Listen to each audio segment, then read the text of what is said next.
Nomination দাখিল করতে যাচ্ছেন, মানুষের তো প্রচুর দেখলাম জনসমাগম, কি দেখছেন? একদম যে আজকে ৪৫ চাঁচল বিধানসভা, যেটা হচ্ছে আজ যে আমাদের এখানে মাননীয় আমাদের ভারতীয় জনতা পার্টির মনোনীত প্রার্থী সম্মানীয় আমাদের রতন দাস, যিনি দীর্ঘদিন এই চাঁচল এলাকা আমাদের মালদা জেলার একজন বলিষ্ঠ কর্মী, দীর্ঘদিন তিনি ভারতীয় জনতা পার্টির সেবক হিসেবে কাজ করছেন, মানুষের সেবায় নিয়োজিত আছেন।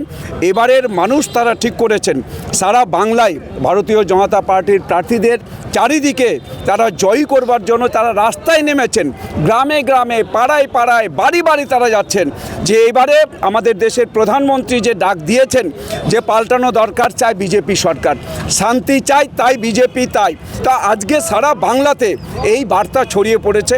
আমাদের এই চাঁচল বিধানসভাতেও এখানকার মানুষ এই পরিযায়ী যে প্রার্থী, যে চাঁচলের এত তৃণমূল কংগ্রেসের মানুষ আছেন, সমর্থক আছেন, কর্মী আছেন, নেতা আছেন, তাদের এখানে প্রার্থী করা গেল না। একজন চটি চাটা, যারা চটি চাটা পুলিশ, তার মধ্যে তিনি অন্যতম। সেই কারণে তিনি এখানে চটি চাটার কারণেই কি তিনি এখানে প্রার্থী হয়েছেন। মানুষ তার হচ্ছে যে এখানে তার হচ্ছে তাকে উচিত শিক্ষা দিয়ে এখান থেকে আবার পাঠাবে, যেটা হচ্ছে 2024-এ লোকসভা নির্বাচনে গোহারা হেরেছেন। এইবার তিনি আবার গোহারা হেরে এখান থেকে তিনি আবার সমস্ত চট্টি মূর্তি উঠিয়ে চটি চাটা, যিনি এখানে মমতা ব্যানার্জির চটি চাটা, তিনি এখান থেকে বাংলাদেশ যাবেন। লড়াইটা কার সঙ্গে হবে আপনাদের, কংগ্রেসের সঙ্গে না টিএমসির সঙ্গে? এখানে লড়াই মানুষ ঠিক করবে, যার সঙ্গে লড়াই হবে মানুষ তো ঠিক করে রেখেছেন, মানুষের মনে ঠিক হয়ে আছে ভারতীয় জনতা পার্টি জিতবে এবং বিপুল ভোটে জিতবে। এখানে রেকর্ড পরিমাণে এখানে হচ্ছে ভারতীয় জনতা পার্টির প্রার্থী জয়ী হবেন, মানুষ জয়ী হবেন।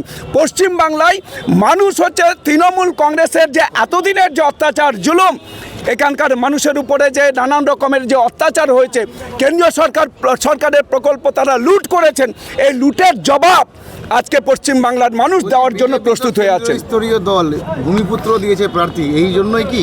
একদম ভূমিপুত্র, আজকে আমরা তো ভূমিপুত্রকে প্রার্থী করি, এটাই আমাদের যে ভারতীয় জনতা পার্টির বিশেষত্ব, যেটা তৃণমূল কংগ্রেস এখানে কোনো রকমই এখানকার কোনো মানুষকে পাত্তা দেয় না।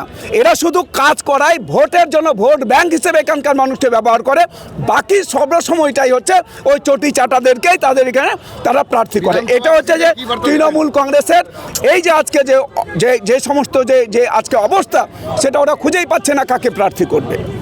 ছোট্ট করে 100% নিশ্চিত চাঁচল বিধানসভায় ভারতীয় জনতা পার্টির যে আমাকে মনোনীত করেছে, আর এখানকার যে আমাদের যে সাধারণ জনগণ, আর তারা নিশ্চিত মাথার মধ্যে এই করেছেন যে ভারতীয় জনতা পার্টির আমাদের চাঁচল বিধানসভা থেকে প্রার্থী হিসাবে বিজয় করে আমাকে বিধানসভায় পাঠাবে।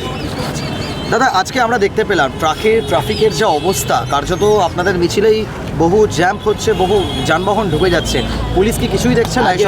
পুলিশের যে ভূমিকা আপনারা নিজেরা সাংবাদিক হিসাবে দেখলেন, আর তারপরে এত মানুষ, এই যে মানে আমরা যে নমিনেশন দেওয়ার জন্য যে আসব, আর আমার সঙ্গে যে আমাদের পার্টির কর্মী যারা এসছেন, আর সেটা কার্যত কী হয়েছে, জনসমুদ্রে পরিণত হয়েছিল, আর সেই কারণে কিছুটা যানজট হয়েছে।